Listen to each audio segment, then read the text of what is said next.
Summit 2025, I would like to make welcome the person of Chief Person Dagiat. Please, a round of applause for him.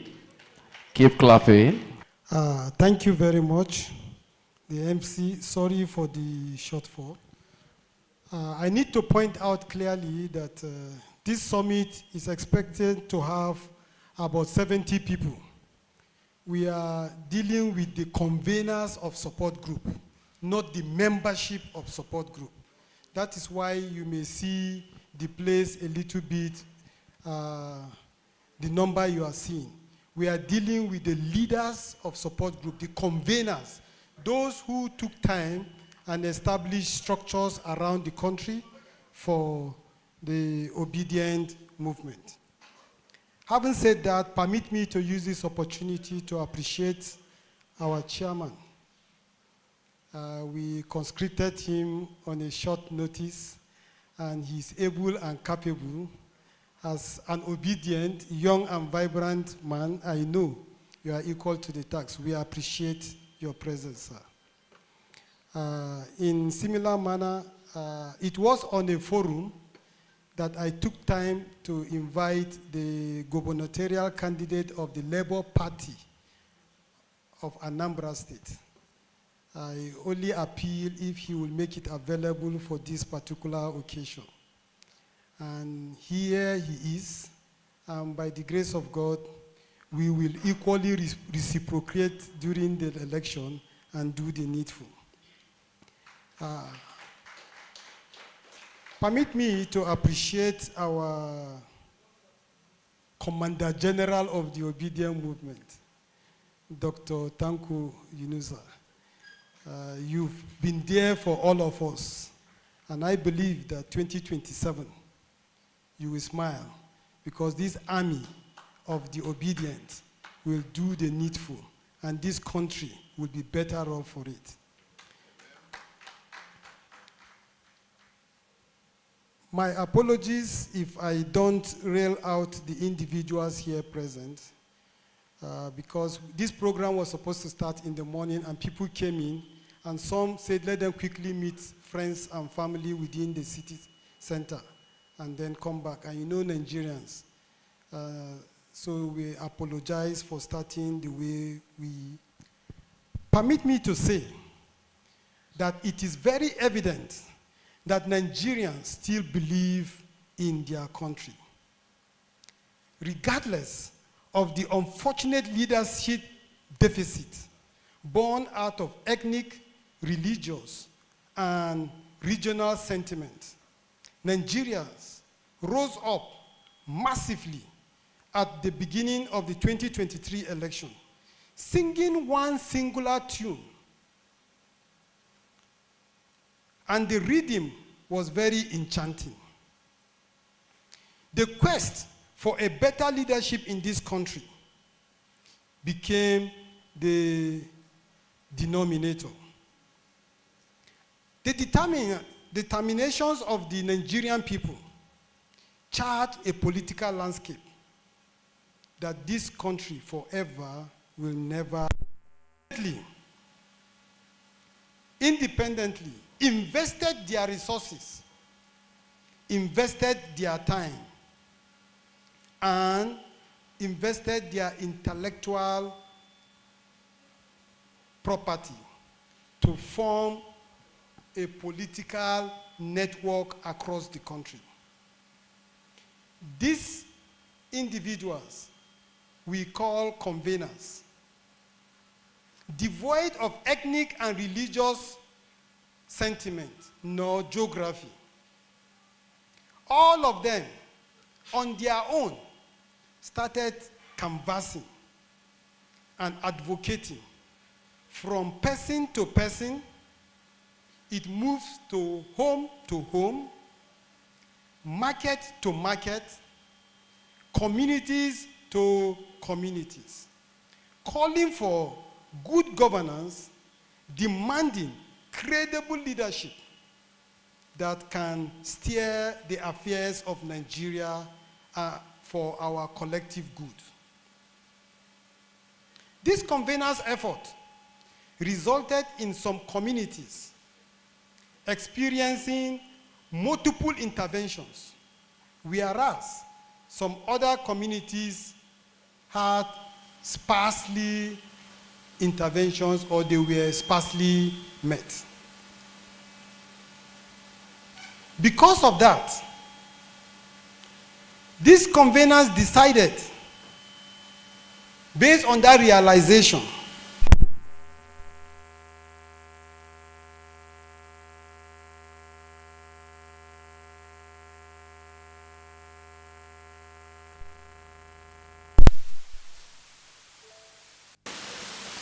that was the formation or the reason for the creation of the coalition for Peter Obi, CPO. It is that yearning for us to put together our resources, combine our effort in order to meet every segment of this country that raised the creation of CPO. Permit me to quickly use this opportunity to appreciate the founding members, those who saw the need for this coalition. Permit me to say that we have Peter Obi Support Network, where Daniel Elumba and Mazi Ezeoke were leading the charge. We had the like minds for Peter Obi, where Ekena, Ezeoke, and Ekene led the lead. Take Back Niger, where we have our own dear Blessing. I'm sure he's here in this particular arena. That is our own very Jack led the lead. Women for Peter Obi, we had Madam Ebere in the forefront. Peter Obi ambassador, we have our first national secretary and the second national secretary of CPO, Celestine, leading the charge of that particular support group. And it was through the Peter Obi ambassadors that vetted our dear brother, Joseph Megeri, whom I always thought is from Gombe, only to realize he's an Adamawa son. So that was that. Other support group that took the charge to create the formation of the coalition for Peter Obi are the Nigeria Need Peter Obi, where Kingland and Mrs. Adeyinka Ezeobuke became the champion. Yes, Peter Obi Support Group, Associate for Peter Obi, we have Patrick Emeka, who today was able to give us this book. He was the key author. He led the charge for the veterans, the military veterans.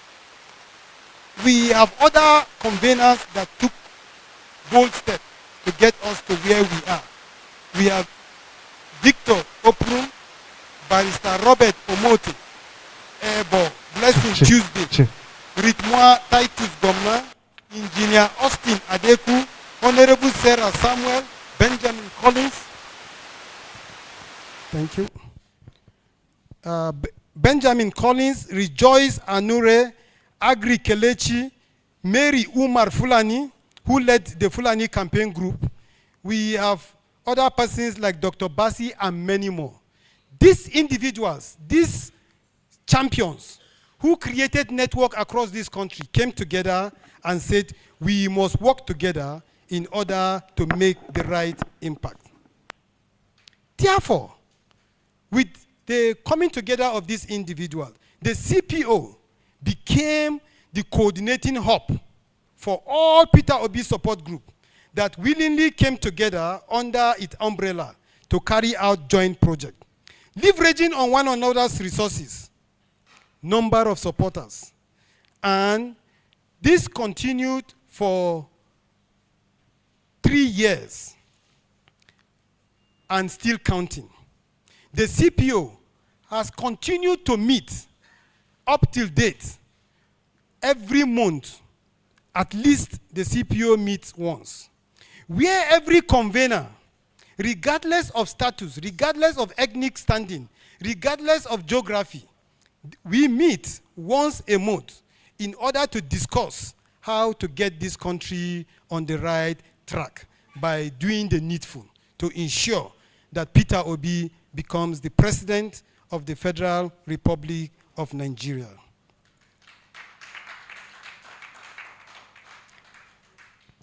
As of today, the CPO has undergone 4 cycles of leadership.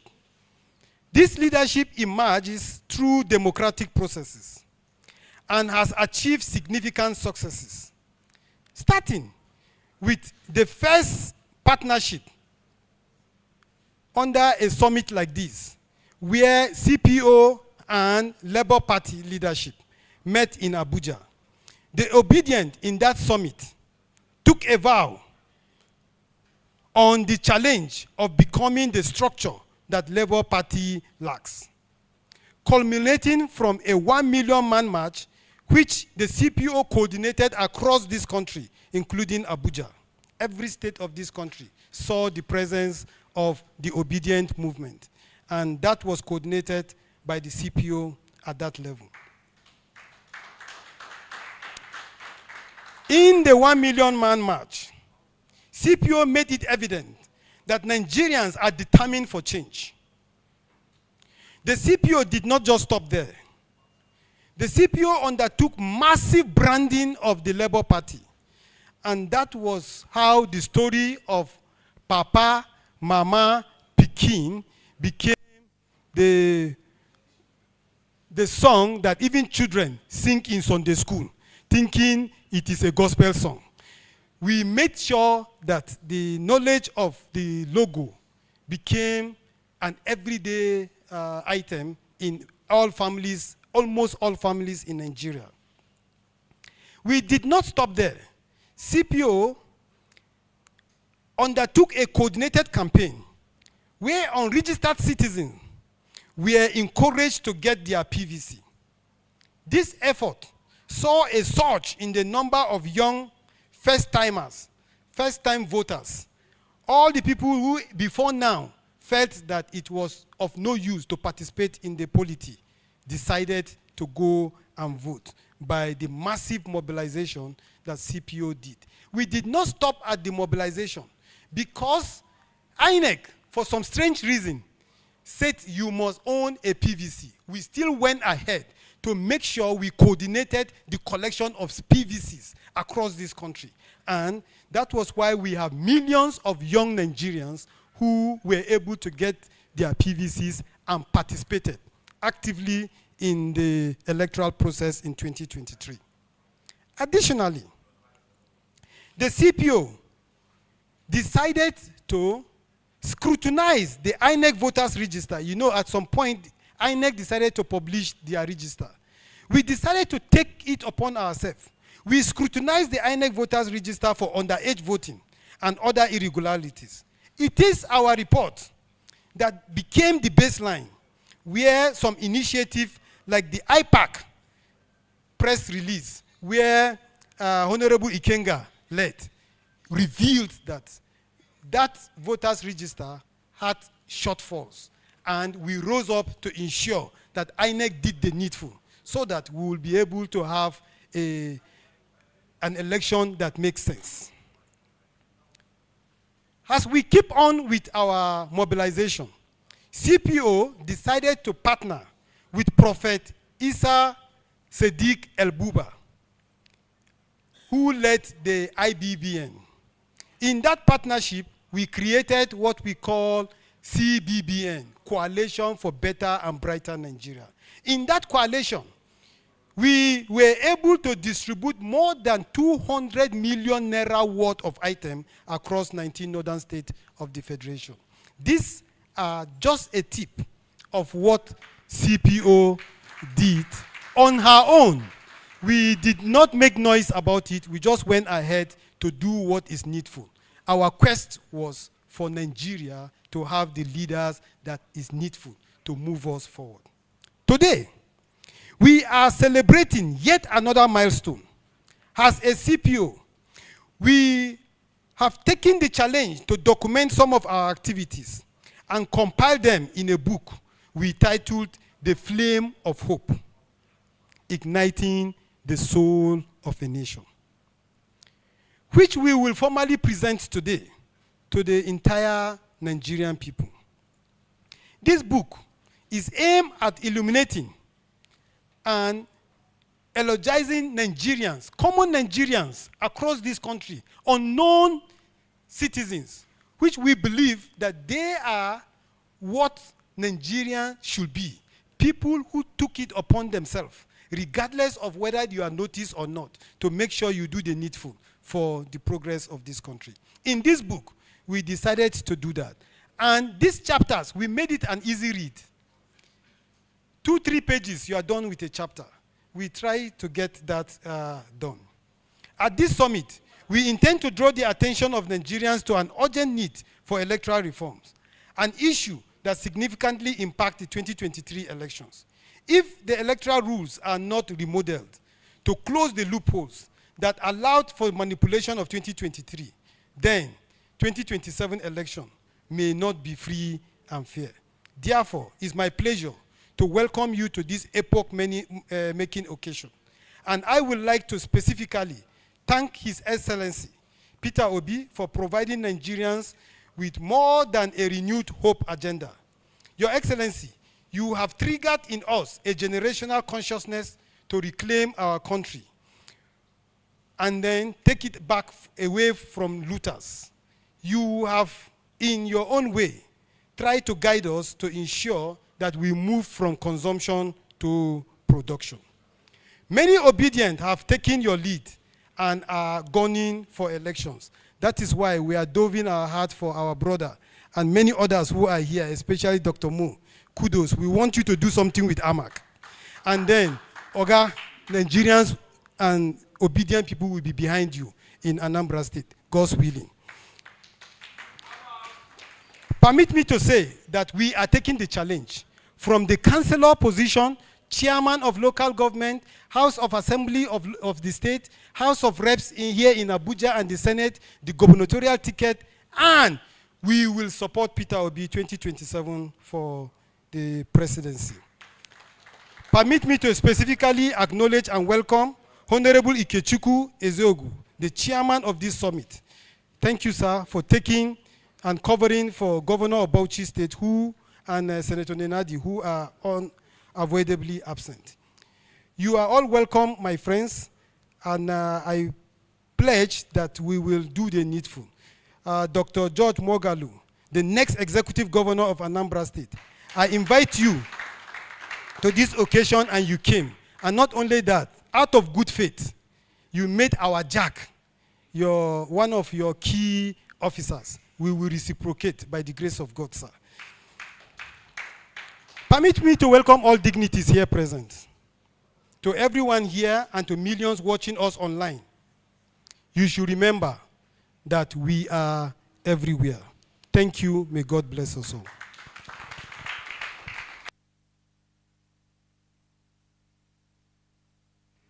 Thank you. Please, a round of applause for the organizing chairman, Chief Person Njenje. We are everywhere. Anywhere you go, just like MTN, we are covering the wide range of this. I would like to recognize the Senator of the Abuja, who is heavily represented here. Please, a round of applause for Senator Ireti Kingibe, heavily represented by the legislative aid. Put your hands together for Nelson Alabi. You are welcome. You can take the seat. Thank you. And also, I would like to recognize Chief Sir Chika Okafor, the great obedient from Imo State. Please, a round of applause for him. You can do better than that. And at this point, I would like to recognize the former chairman of the High Park and also the current secretary of the CUPP. Please, a round of applause for Chief Peter Ame. Please, a round of applause. You're welcome, sir, for joining us. Of course, the organizing chairman of the Coalition for Peter Obi have said a lot and they have said it all. And one important part and remark that I pick from his word is we are everywhere and support is everywhere. Thank you. At this point, I would like to invite the chairman for his opening remark, who is heavily representing His Excellency Balal Muhammad, the Executive Governor of Bauchi State. Please put your hands together for Honorable Okechukwu Azugwe for his opening remark. Please keep clapping, keep clapping, keep clapping. Thank you, sir.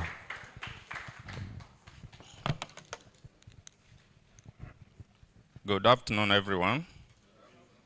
It's Ikechukwu Ezugu, not Ezigwe. Thank you. Please, given the fact that we are standing far behind schedule, I will crave our indulgence to be as brief as possible without diminishing achieving what we are here for. The protocol has been well established by the anchor and the chairman of today's occasion, and I crave your indulgence to adopt same, and I so do. It's my pleasure to be here to represent the chairman and the co-chairman, both of them for very difficult reasons, couldn't make it, but would have loved to be here. Firstly, I will thank the author for putting the book together, because the problem in our society is that we easily forget. If something happens today, by next week, another story would have come and it would have buried it, and we keep going, and history will keep repeating itself. And also thank the organizers and those that drove this very powerful ship and movement in 2023. Listed here are the groups who, irrespective of their religion, tribe, color, gender, were propelled by no other person but by their passion and their inspiration for a new Nigeria that is possible. They were able to do it, and we all saw the result. They didn't understand their various languages, but just like in the day of the Pentecost, when the apostles were speaking in different tongues, they were driven by the same spirit. Here they were driven by the spirit of one Nigeria, a Nigeria that works, a Nigeria whereby you can call everywhere home, and a Nigeria that worked, as when I was in school, I could travel from Obolafo to Kano by night bus, sleep anywhere, and nothing happened to me. My dear brothers and sisters, I'm here just to give, they said a brief remark, but it has to be a very brief remark, because immediately I'm done, the keynote speaker will take over, and after him, the book reviewer. I will urge us to mute our phones and sit back and listen to what they will tell us, to have an insight into this book, which I believe will go a long way to encouraging us to do the needful in no distant time during the time of the election. Because I can tell you, if we're able to do it in 2023, we are definitely going to do it better in 2027 for a Nigeria we'll all be proud of. Thank you.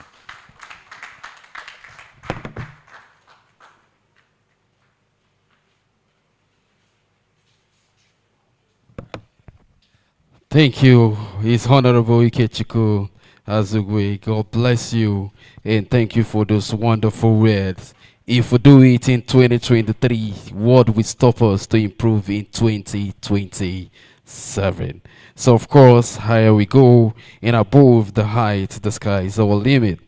At this point, I would like to recognize someone who we officially invite, a keynote speaker of this wonderful coalition for Peter Obi 2025, the Third Annual National Summit. Please put your hands together for the Secretary of the Obedient Movement as I make welcome Dr. Mo. Please a round of applause for him. Young, vibrant, energetic, full of inspiration and full of idea. Someone who has put more impact when it comes to political areas. Thank you, sir.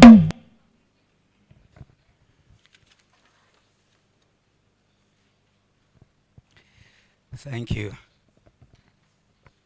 Thank you, Mr. Chairman, and thank you, Nigerians and CPO, and all the other dignitaries and people here. My name is Dr.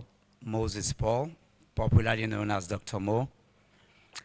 I'm the Secretary General of the Obedient Movement, and I'm happy that the national coordinator of our movement globally is here in person of Dr. Yunusa Tanko. But I'm also the candidate for the chairmanship of AMAC under the ADC. This is very important, and I like to put a caveat. It symbolizes what the Obedient Movement is about. It's a movement that is rooted far beyond the parochialism of party affiliation, beyond tribal sentiment, beyond the parochialism of religious sentiment, and everything that has broken and pulled us down. That's what the Obedient Movement is about. It pushes and advocates for individuals, regardless of platforms, who are upholding the integrity of the epitomization of the ideals of Mr. Peter Obi, which is characterized by the values of integrity, competence, consistency of nation building, and holding on to what is true for us as a people. Before I introduce the keynote speaker today, in just a few minutes, I'd like to talk to us about part of the reason why we're here, which has to do with the electoral reform as a panacea for successful election in 2027.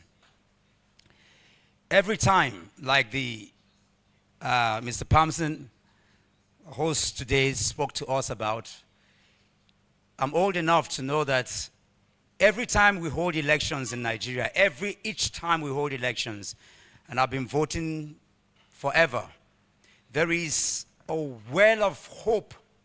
There is this anticipation of energy that cuts across the entire country every time that elections come.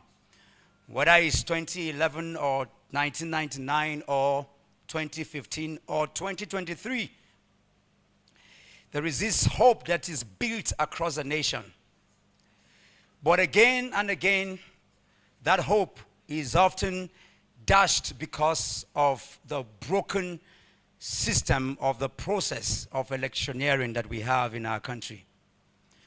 The malpractices, the manipulations that often go before those processes and dashes the hope of Nigerians against all odds. And I would just mention very briefly what is required for us to do to be able to hold integrity against what we must do to be able to uphold what election reforms as panacea for success in 2027. And I dare say for 2025, because George Mohalu is right here and his elections is just by the corner, which is as important as 2027. And of course, as 2026, my election is coming up. AMAC is the most important local council in the country, bigger than about 5 states. And yet, the local governance under which jurisdictions you sit today does not exist in terms of performance and governance. Very important. The president lives here. The National Assembly is right here. Over 120 embassies are here. The diaspora representation is here. Every human being, dead or alive, that has touched this country in one way or the other has something to do with AMAC. And yet, we have people who do not even understand governance, much less the understanding of the narrative of conversations lead us here. I dare say that is more important even than the presidential election, because everything is local, from education to health to transport to our livelihood to our lives. And therefore, until we have technological integrity, whether it has to do with our beavers or our registration processes or the transmission of election results, until we have integrity in terms of our technology, we're not going to go anywhere. Until we have an INEC that is independent, not wearing jersey and playing as though it is one of the players. We can have a referee that wears jerseys. No, we must have an INEC that is independent in spirit, in form, in conduct, in behavior, and in every regalia that is required. Yes, we must have, and indeed, voters, the integrity of voting, not suppressing. Obedience were beaten blue-black from Kano. They were killed in Kano, shot in River State, beaten out of polling booths in Lagos. No, until we have a country and electoral reforms that hold integrity of voting, that does not suppress voters. And yes, until we have a justice system, an institution that allows for the right legality of things, is the baseline of our lives. Without law and order, we will have issues that remains pending, unending, and justice denied or justice delayed is justice denied. And so until we have across board these issues outlined, and lastly, we must have people reform. I live here in Abuja. I see people break traffic lights. It is not because there are no traffic lights. So yes, in 2023, somebody went and unplugged the IREV. There is a law, there is a reform that is against pulling the IREV, but somebody went and unplugged it. When the light says red, some people cross the line. So until we are changed, until we have people reform, because with people reform, when we fix the ballot, we fix governance. When we fix governance, we fix education, we fix health, we fix livelihood, we fix every other thing, beginning from our families, governance, banking system, and everything that is required of us. And so here today, these are some of the 5 keys that are required, reforms that are necessary for us to have a 2027 free, 2026, 2025 successful election. Ladies and gentlemen, the man I'm about to introduce to speak to us is a man that I've visited a couple of times in and out of this country. He has a big base in Namibia, and I've been there twice. He's a father, a mentor, one who is revered across board, one who upholds integrity in every light, one who is a leader, who have stood fully obedient by word and by conduct. He puts his money where his mouth is. Dr. Haruna Goro is a leader who has held the torch of dignity and integrity across Africa. And today, I want us, with a standing ovation, to receive our speaker, even though I know that he'll be speaking to us you remember I talked about electoral, technological integrity. Today we are living in a world that cuts across our physicality. There are more people listening than people in this hall. So ladies and gentlemen, put your hands together for a patriot, a true Nigerian, as we listen to Dr. Haruna Goro. Please, you may be seated as we listen to the keynote speaker.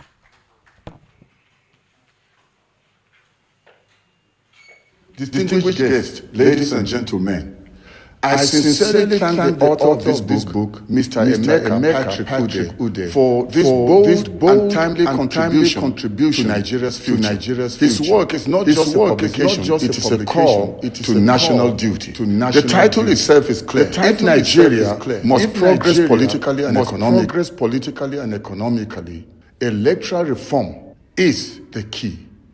Let me also appreciate the organizers of this great event for the privilege of inviting me to deliver the keynote address. I do not take this honor lightly.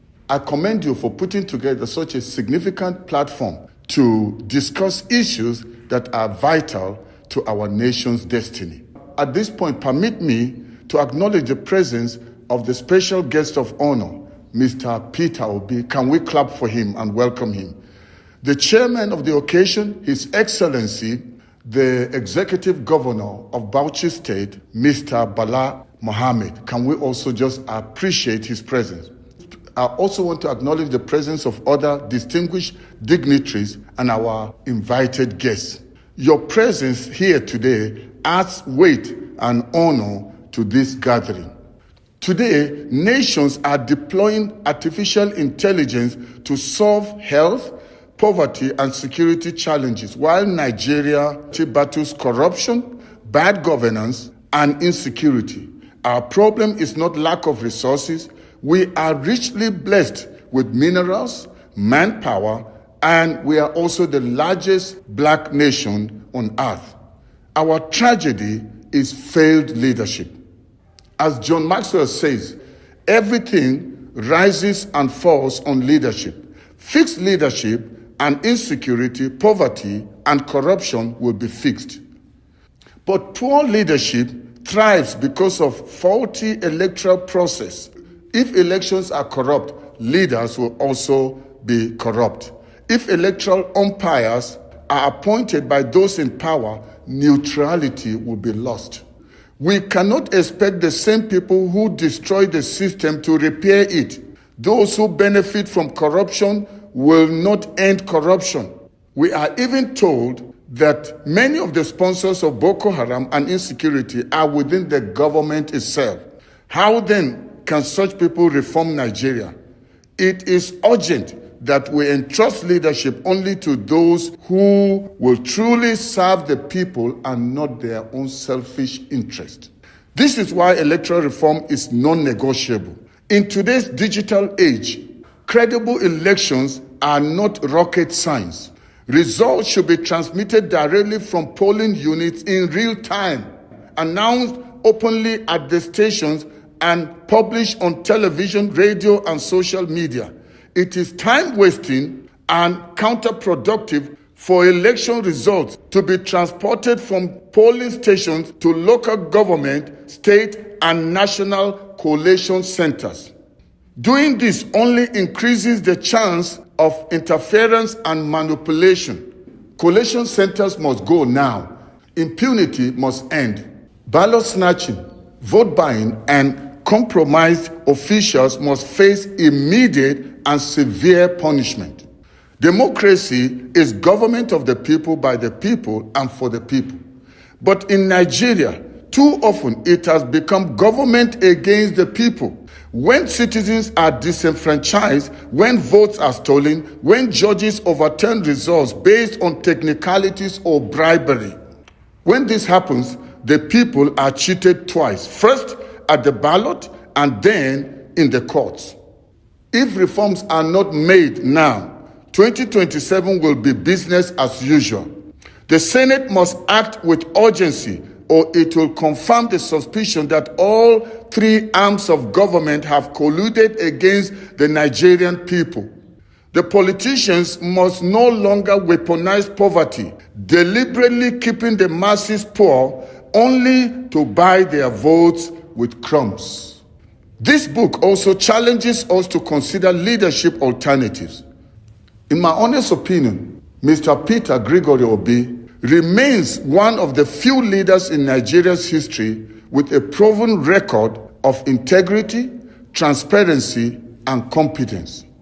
His track record stands in contrast to many who seek office only to enrich themselves. Beyond Obi, There are others like him, but they can only emerge through a transparent and credible process.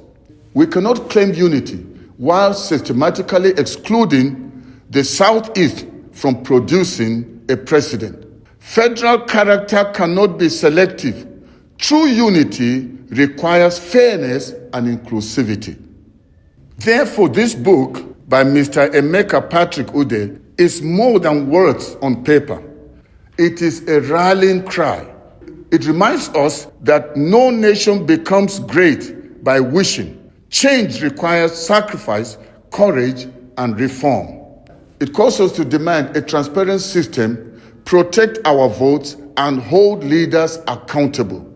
Distinguished guests, as we launch this book, let us not only celebrate its publication, but commit to spreading its message. I urge every one of you to give your moral and financial support so that the heartbeat of this book will be felt across Nigeria. Congratulations once again, Mr. Emeka Patrick Ude, for this courageous and visionary work. May this book awaken our conscience, steer our resolve, and guide us towards the Nigeria we all long to see, the Nigeria of our dream, where our children will be proud to call.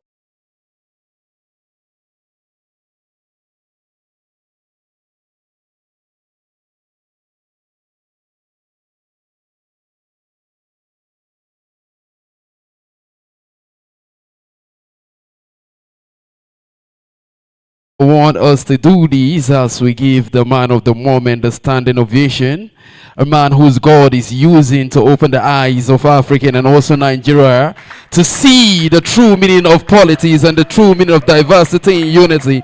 Please put your hands together for the two-time governor of Anambra State and also the presidential candidate 2023. Please put your hands together for His Excellency. Put your hands together for Peter Obi. Please, a round of applause. He's here. You can do better than that. You are welcome, His Excellency. You're welcome, sir. You're welcome. Whoa. As a young, growing Africa, it taught me the meaning of accountability and transparency. A man through his action speak loud in the voice that all the universe can echo his word when you come to accountability. You're welcome, sir, His Excellency. Thank you. As you take your seat. All right, at this point, we also have someone who joined us. We would like to recognize her. She's an activist who in the obedience he reigned has used his advocacy to make the knowns of what politics and true governance should be. Please, if your hands are not so busy, as you also recognize the presence of Aisha Yusuf. Please, a round of applause. She's also here, an activist and also a woman who fight for justice and equity. So at this point, I would like to call on someone who will take us on the book review. Of course, the keynote speaker has done justice to the book and also is in his word. So put your hands together as we make welcome the wonderful person in our midst. Please put your hands together as we make welcome the former chairman of IPAC and also the current secretary of CUPP. Put your hands together for I-Chief Peter Ame. Please, a round of applause for him. You're welcome, sir.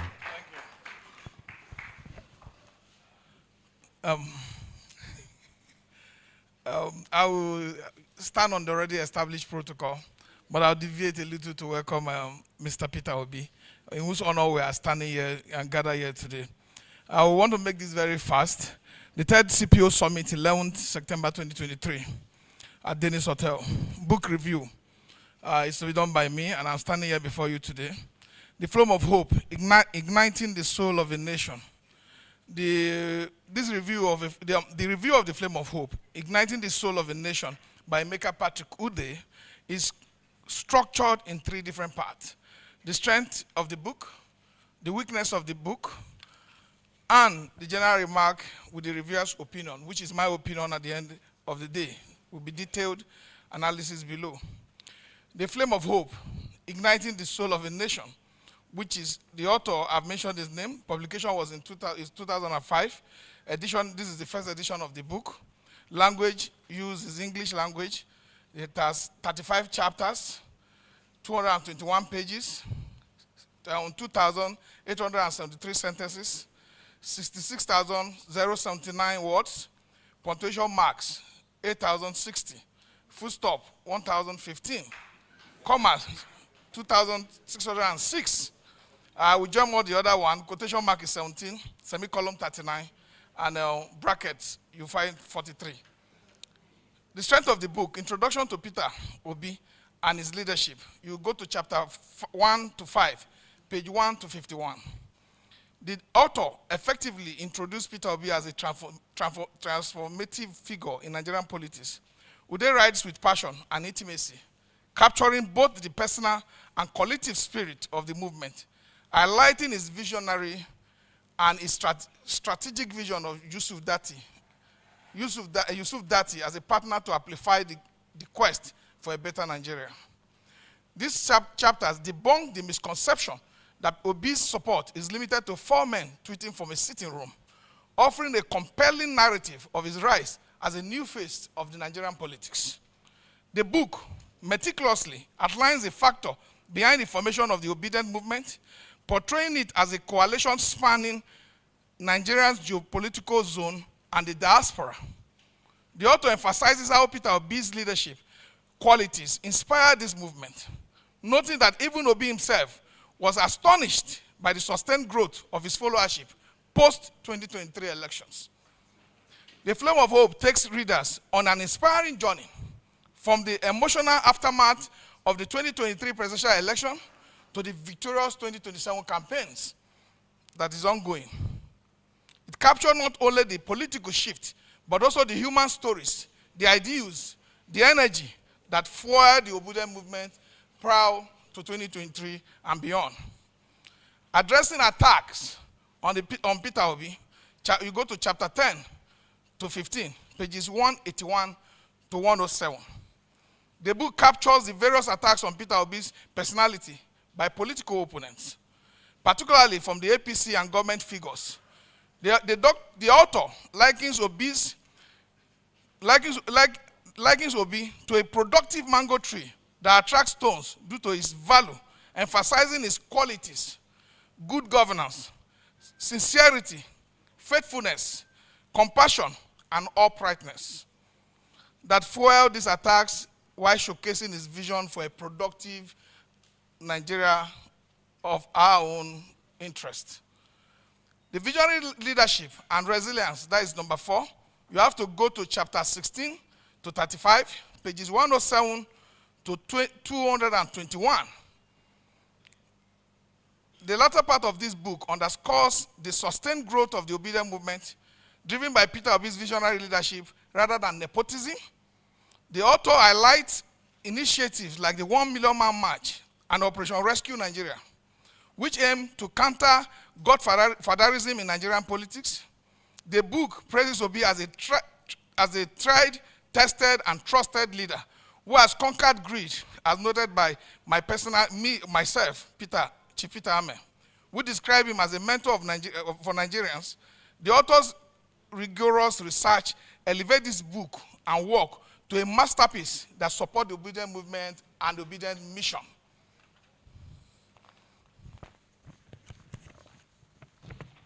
General remark and opinion.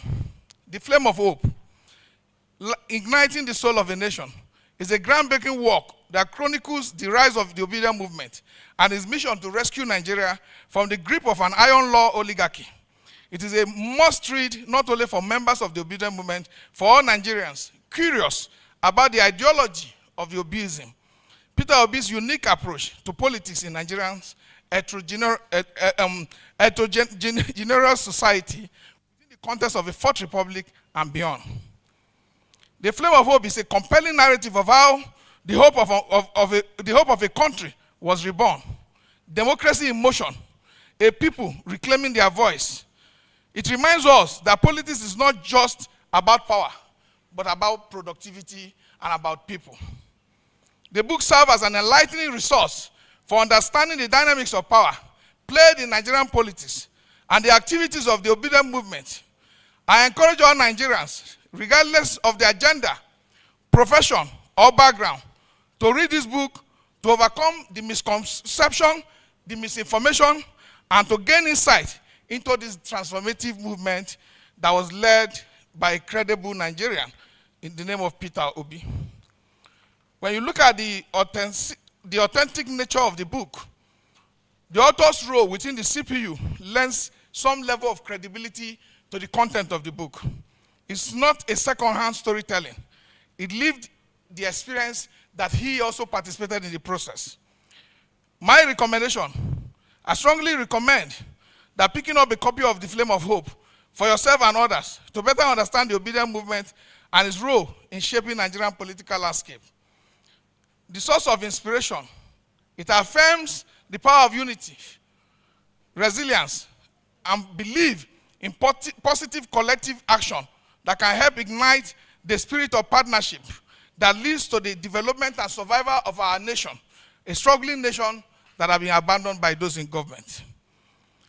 Also, for Nigerian politics and for grassroots mobilization, this book is recommended for those who are interested.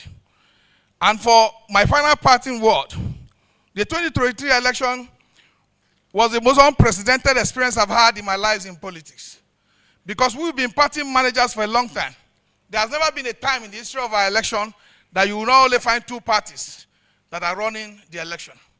To find a third leg, to come into the election at the very later part of the election, and you guys, all of us, including you, the CPO, were able to perform the miracle that brought this nation to a point where we would have rescued it until it was stolen from our hands. This mistake should not be allowed to be repeated, and that is the advice I want to give to this book. I will leave the weakness of the book aside. We are talking about electoral reform. The purpose of electoral reform is to be able to have laws that will safeguard the process pre, during, and post-election phases. If you have electoral reform, and those who are in charge of our judiciary are not reformed, you take the outcome of that same reform back to them, they will read it in a misdirect derailing to favor those in power.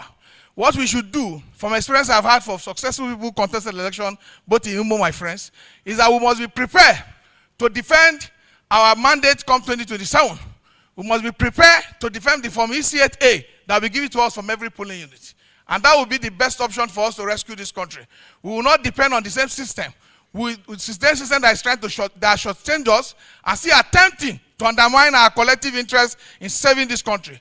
What we should do is to make sure that we should have polling unit agents in all the 179 polling unit stations that we have across Nigeria, and make sure this country is salvaged from the hands of those who have seized it from the masses. It is our collective responsibility to save this country, and we should not surrender to the whims and caprices and the manipulations of those in power. It is our responsibility, and we can get it done. Thank you very much.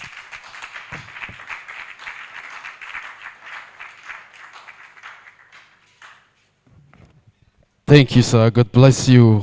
Thank you so much. Hi,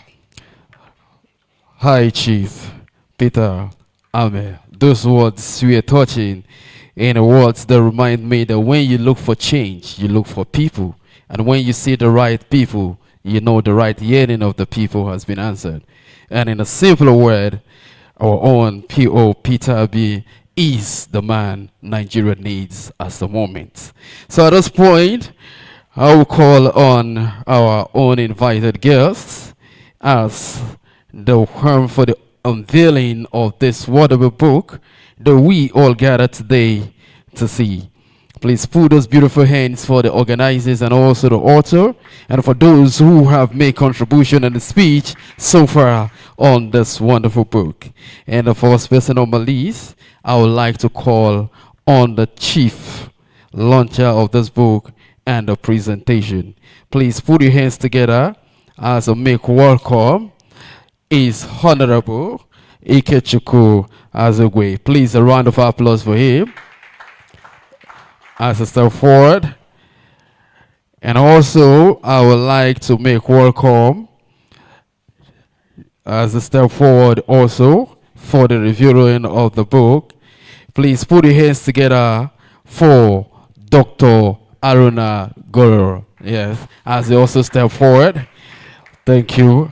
And also, I would like to make welcome as a step forward our own very special dignity, someone who is contribute to the obedience movement. Please put your hands together as we make welcome Dr. Yunusa Tanku. Please a round of applause for him as he takes step forward. And also the representative of the Senator, Senator Iriti Kingabe, the Senator of Abuja. Please make welcome Nelson Alabi, the legislative aide, as I take a step forward to join them. And also, I would like to make welcome a person, His Honorable and Excellency Ken Pella, as he make a step forward to the book review presentation. Please a round of applause for him as he step forward. And yet not tired and staying in the visions of changing, I will still invite His Honorable and also the former chairman of HIPAC. Please put your hands together for I Chief Peter as he also joined them in the book review. Yes. And at this point, I would like to recognize someone special who is also the gubernatorial aspirant of Anambra State. Please put your hands together. Okay, governor, she candidate. Okay, thank you. Sorry for that correction. Please put your hands together for Dr. George. As I step forward to join them, please. Thank you. God bless you. At this point, I'll step aside as they unveil this wonderful book and also give their speech. The donation, please, is open. So I will also call on the chief organizer to take from this point as to join them. Thank you.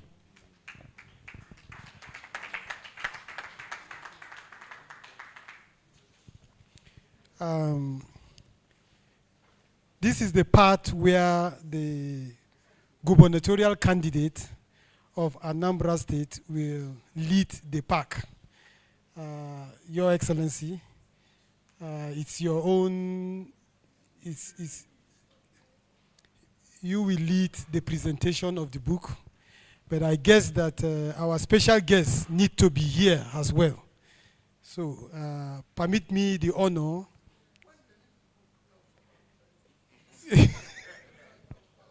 Okay, thank you, sir. Sir, you have the honor, sir.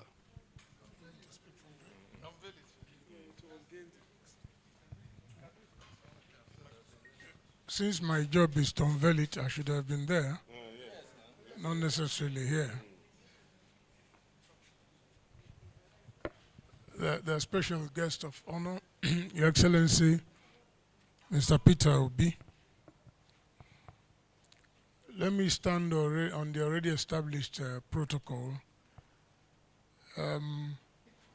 When the MC said to launch the book, my heart skipped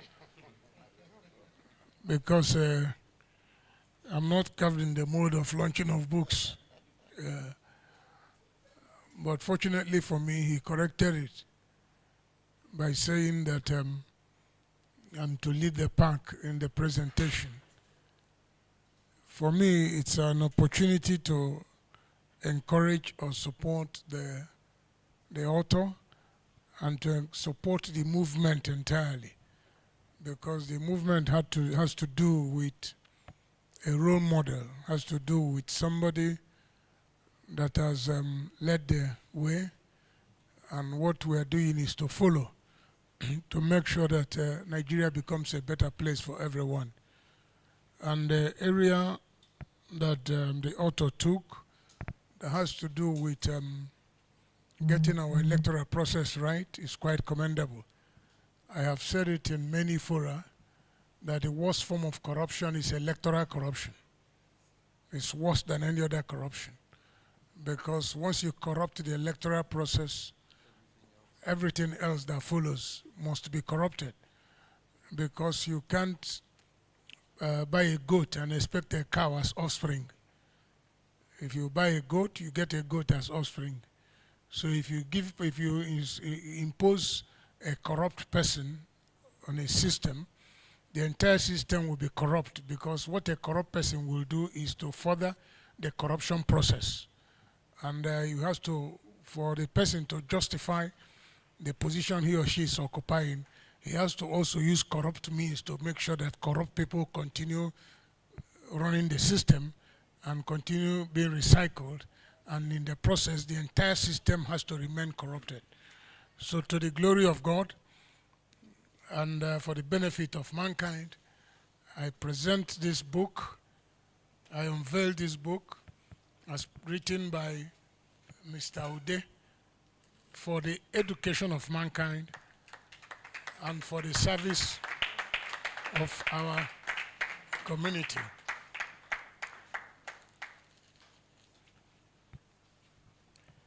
All right, since we all have the copies of the book, we present this book to the glory of God, and then to encourage us. I encourage everyone to make sure we buy this book, that we distribute this book, so that the message as contained therein will be made available to every one of us. So for me, I'll pick 2 copies of this book with 500,000.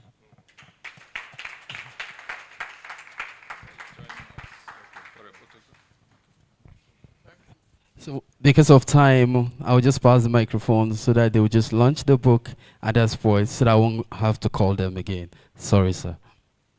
Yeah, thank you. Observing the already established protocols, on behalf of Ike Ekwezighi Foundation, I'll be sending a sum to the account as presented to us. Thank you.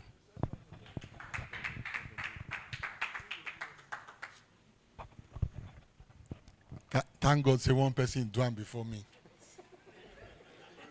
Don't let your left hand know what your right hand is doing. I do.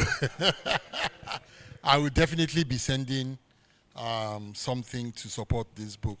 I think I'll just need to add that this is the hope of Nigeria. Everything is getting worse every day. And the spirit that drives this movement is the spirit that will change this country. We all need to continue to stand on it. Good day. It is an honor to be in the midst of great minds and in the midst of my future president. Yes, by the grace of God, yes. As you all know, I am here to represent the distinguished Senator Ireti Kingibe. You know, I'm just a servant. I'm a servant to my boss, Senator Ireti. So yes, so we'll get back to you. Yes, we'll get back to you when she receives the message. Thank you.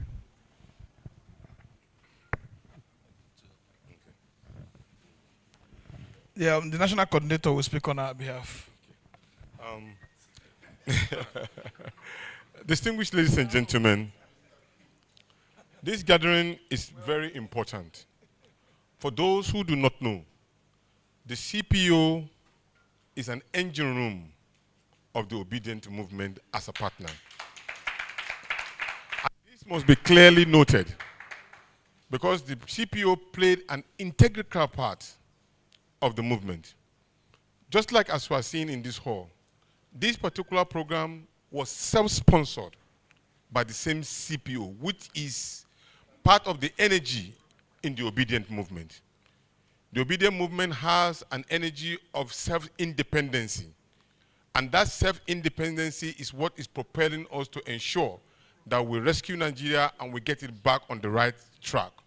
So I want to congratulate you and continue to encourage you that our partnership with the CPO will remain, and you will continue to be part of the strengthening block that can help us in ensuring that we cover all the loopholes and ensure that we have agents in 176,000 polling units that will defend our vote with our blood. Because this time around, there is no time for sme.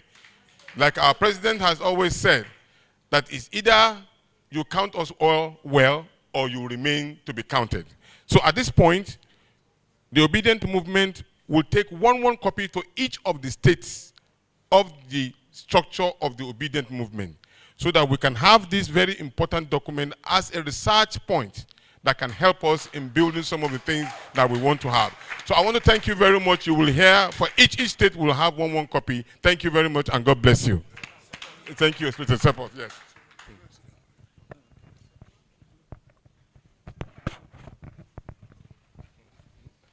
Thank you, sir. I was just asking a question earlier because something else came to my mind. Besides what I'm going to donate, I will take 25 copies, one for each local government of Delta State.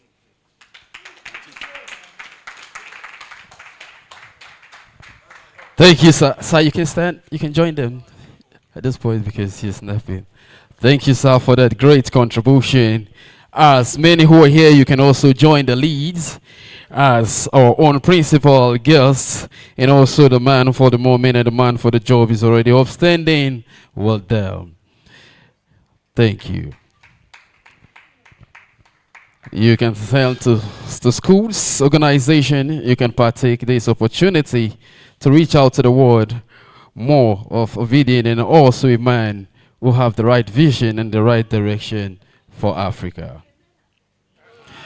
No, please, you can join them. You can join them, please. Please, you can join them. You can join them. Please, you can join them. I'm sorry. I apologize. No, the obedient movement doesn't centralize gender. Thank you.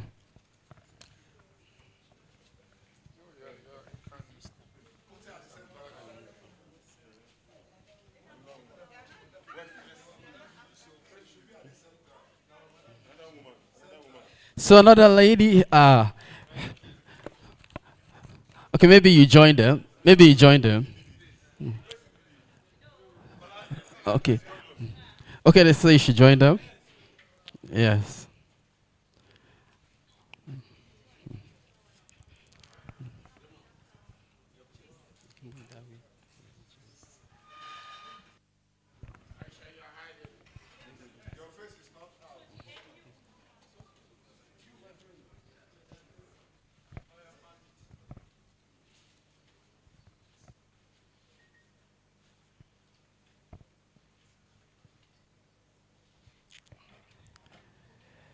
Thank you, sir. Thank you, our invited guests. Thank you, all the honors, and thank you for doing us this wonderful opportunity. So at this point, I would like to present the microphone to our own leader and principal for his feet.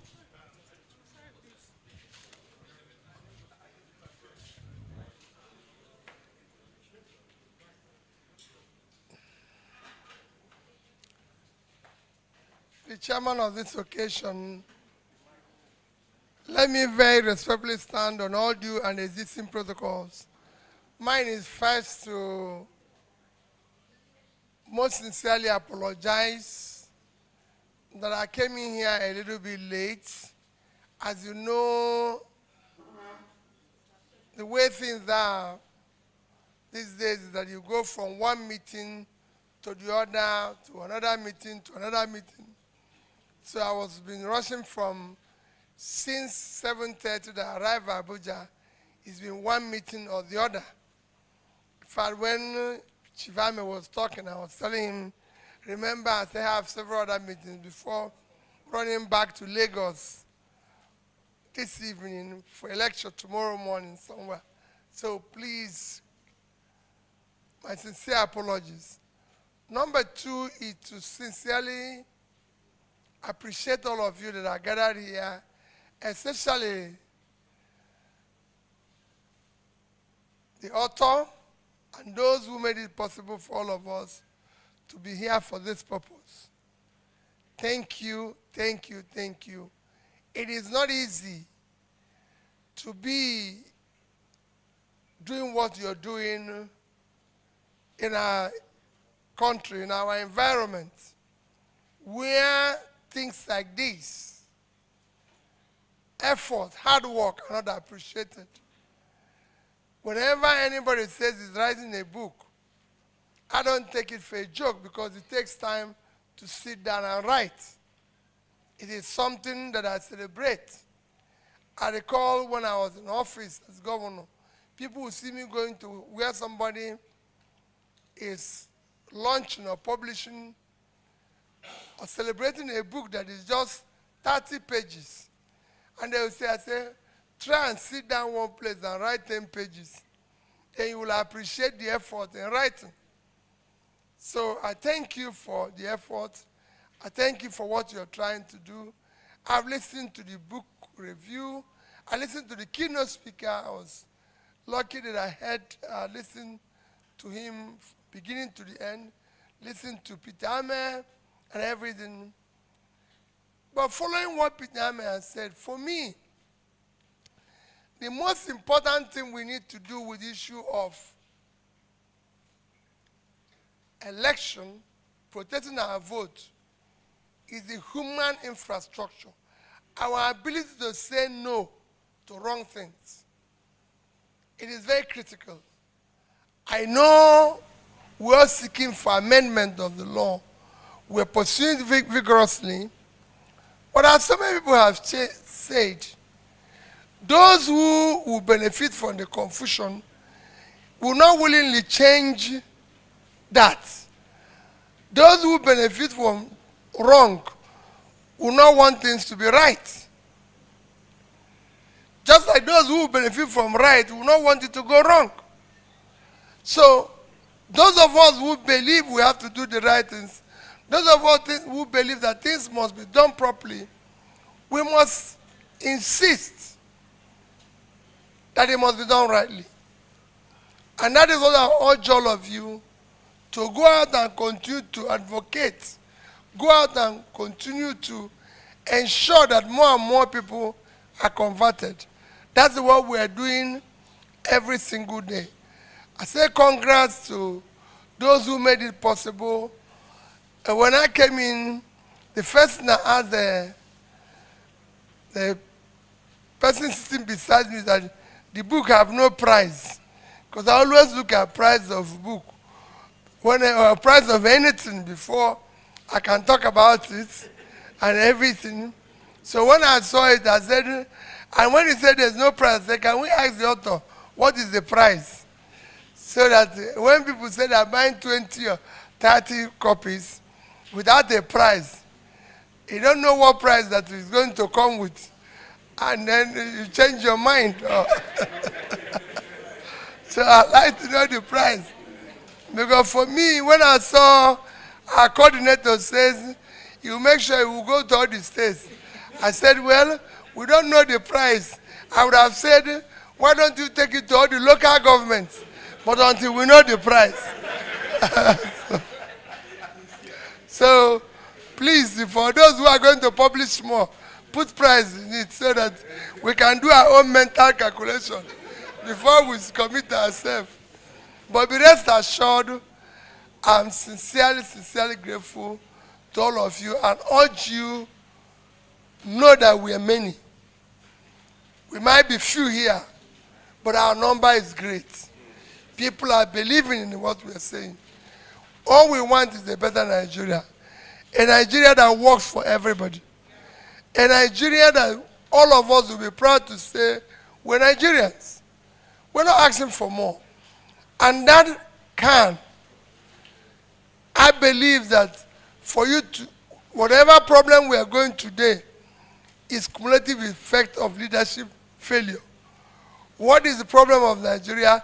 Leadership. It's number one. Number two, leadership. Number three, leadership. If you get it right, you will see things changing. That's what has been happening all over the world.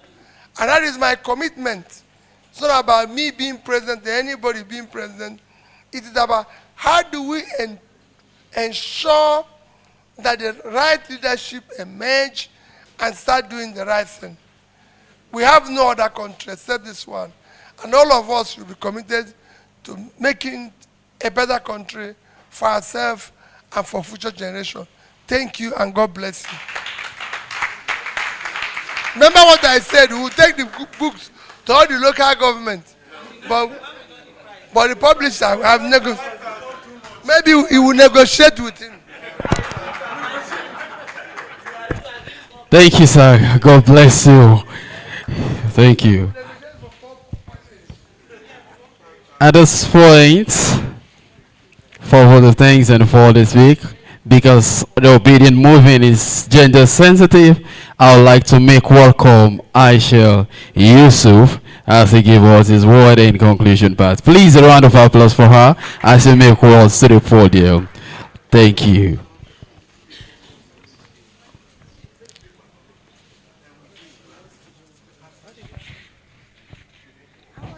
Thanks for something. Good afternoon, everyone. I don't think I'm the right person to do a vote of thanks, so you call the right person to do that. No, I can't be the one. Okay, yeah. So, PO, they are still standing for you. Until you tell them to sit, nobody's going to sit. Thank you.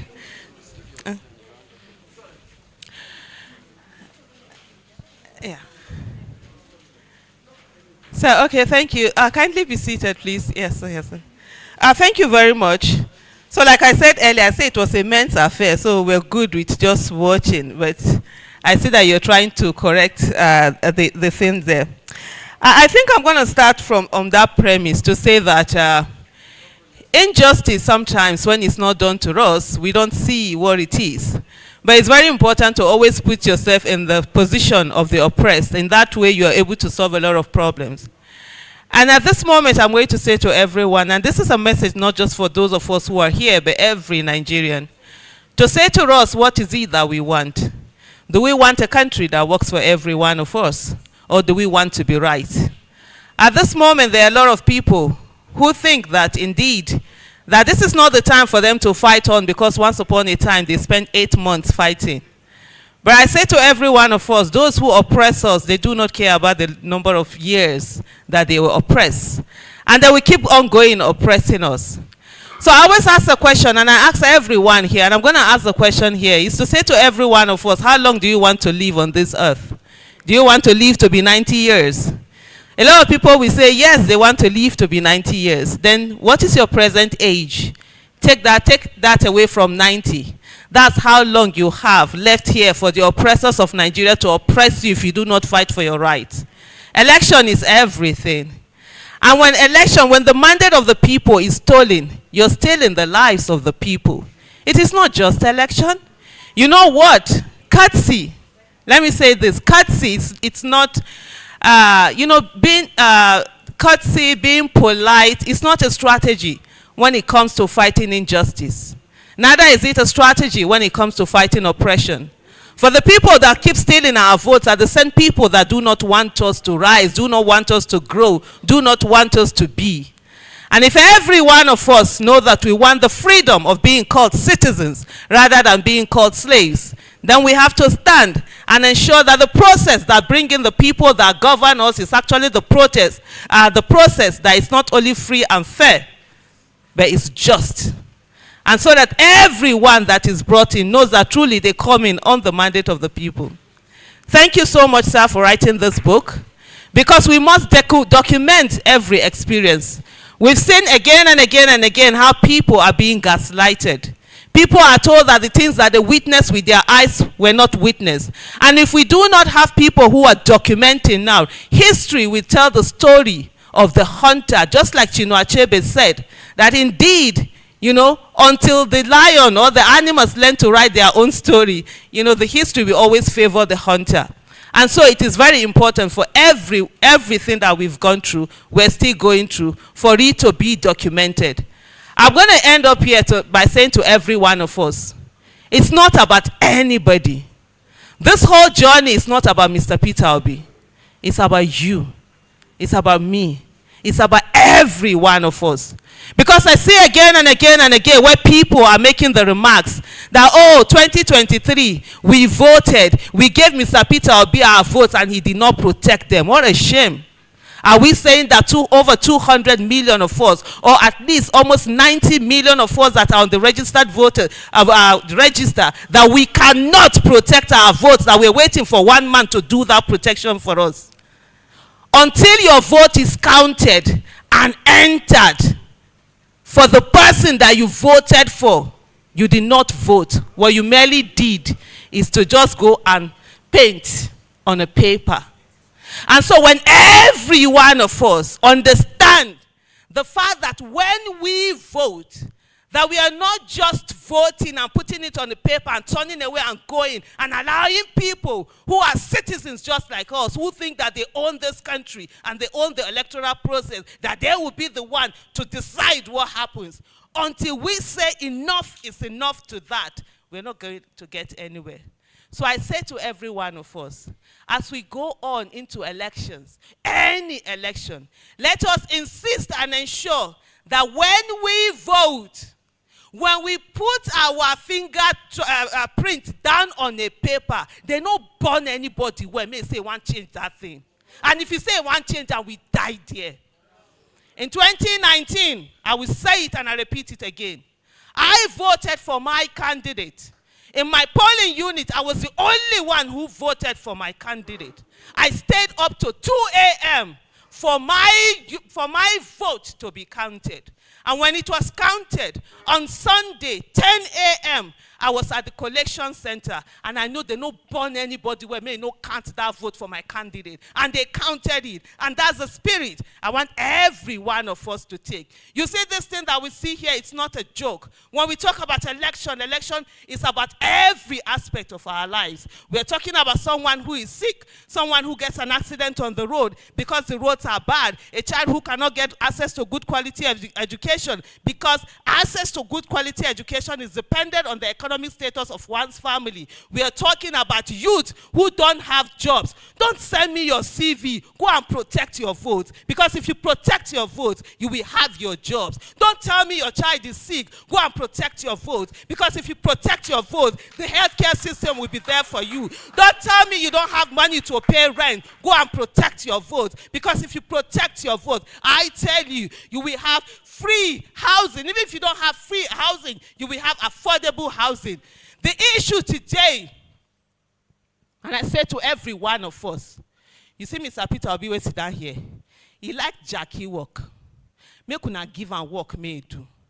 He's supposed to be on bed rest too. Did any of you notice he has lost weight? You understand? He's supposed to be. He rested. As soon as he got the rest, he came out. So why would you not give someone who will go in there and put in the work 24/7, that will look for 36 hours out of the 24 hours and ensure that he puts in the work so that the rest of us can go home and sleep? God will not do for us what he has given us the capacity for us to do for ourselves.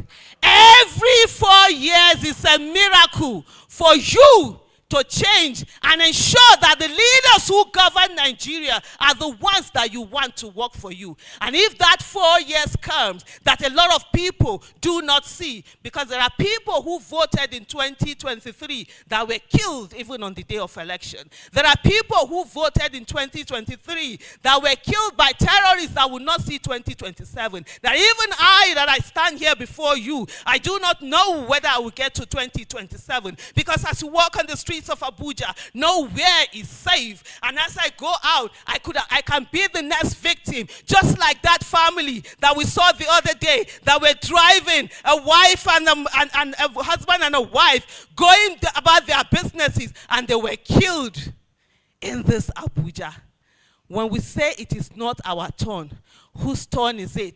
The only way you're going to ensure that indeed it doesn't get to you is to stand up on election day and look at that election and know that indeed you're voting. You're voting even if it means your life at stake. And you know one thing I find very funny about Nigerians? For everything they will always say it's not their portion. But two things they never say is death is not their portion. when it comes to election and protest. Guess what? Mind engineering has been used on every one of us. The same people, the pastors and the malams, that will tell us that it will not be our portion when bad governance is happening, and we are seeing people who are dying because of bad governance. They tell us that it will be our portion when it's an election. Do you know why? And protest.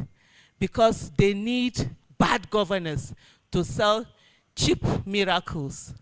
And those that are in government today who do not want you to speak, they need your silence to continue to give bad governance. So as I stand here today, I know I've veered off what I'm supposed to say.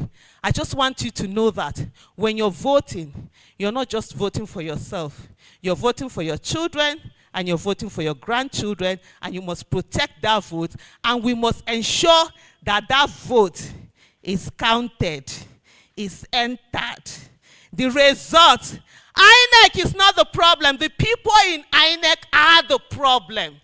And we must tell them they are our fathers, our mothers, our wives, our spouses, our siblings. We must call anybody that we know at INEC, tell and say, hey, bro, sis, see this money where they give now, they chopping and they do right thing, it has to stop. Judiciary is not the problem. The people in the judiciary are the problem. We forget it when we say the judiciary is abstract, but we know that those judicial officers who are supposed to stand and be there and be the last resort of the common man end up being the playthings of politicians. Then we begin to call them one after the other. You cannot be my father and a judge and you are not doing the right thing. Or will not be my house who enter. You cannot be my husband or wife and not do the right thing.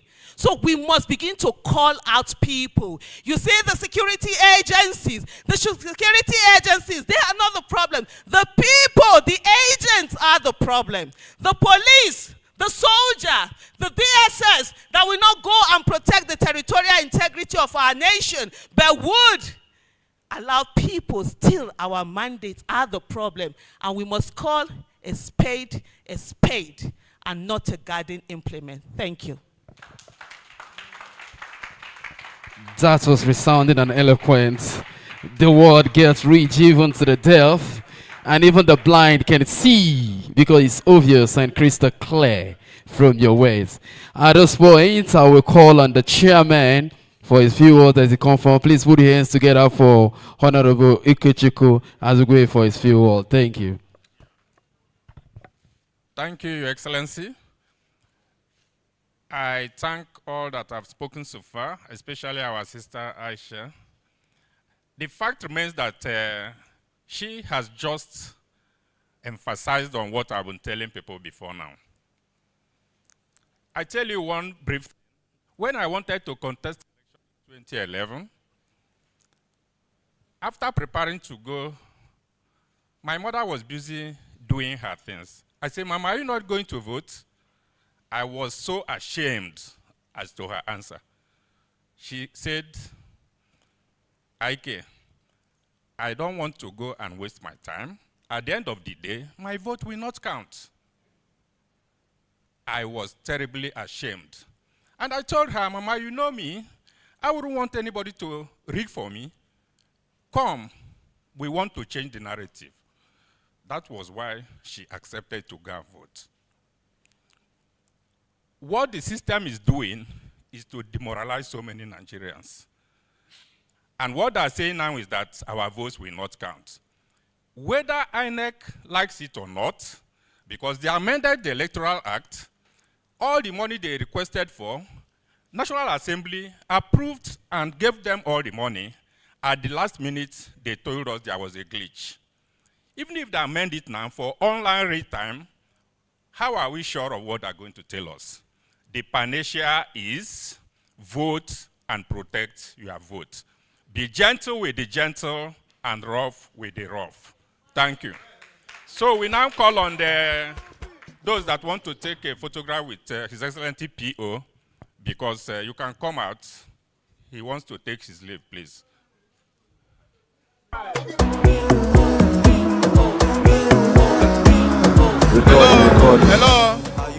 Hello. Please. the way we are going to do it, please let me first and foremost thank, please appreciate our principal, P2B. Please, can we clap for him, please? I know, Daddy, you will not understand. Since 2022, we have been expecting you like this. I know what we were. In fact, when we are planning this, they say if he didn't come, it's going to be a problem. And thank God I sent message to you, and the letter you called me that you will be here, which I get back to them, and everybody is very, very happy. Please, I would like to have all the CPO conveners to step out here. We are going to have picture with him. All the CPO conveners, please step out. All the CPO conveners, please.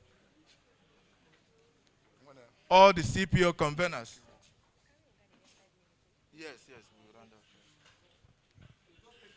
Please.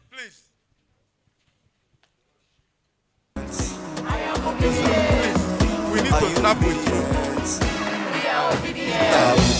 Now my president today, me I want better tomorrow. Me no want to load, no. Is Jack around? Is Jack around?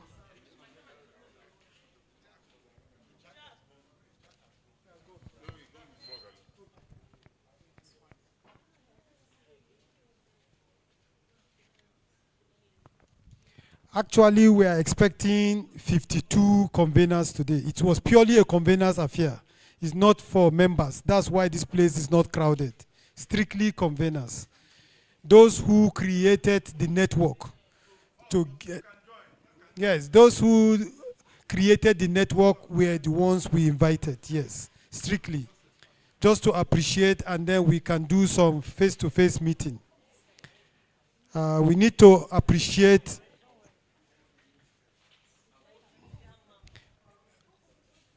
we appreciate each and every one that find time to come. We will be having a brief meeting with all the conveners after this particular engagement. We will be meeting to review some of our strategies and plan. So please, conveners, stay back. Yes, I think we are done. And we appreciate our principal for even finding time to be here. Nonetheless, the challenge by his doctors, he still find time to come and grace this occasion. We are so honored. Thank you, everyone. For those who can have snapshot pictures, enjoy. Have handshake with our principal, Peter Obi, for the record. And for those who are enjoying the presence of our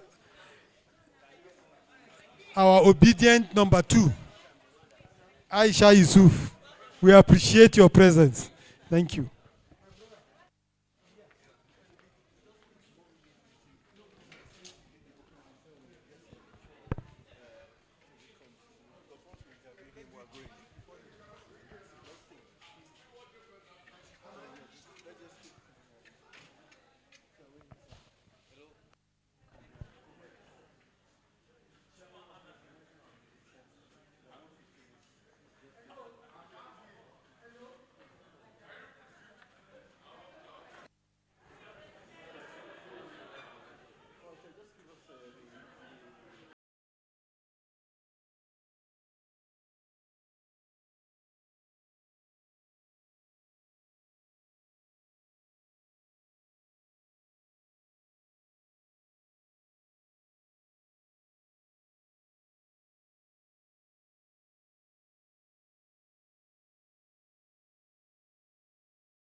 Please, can you stop that?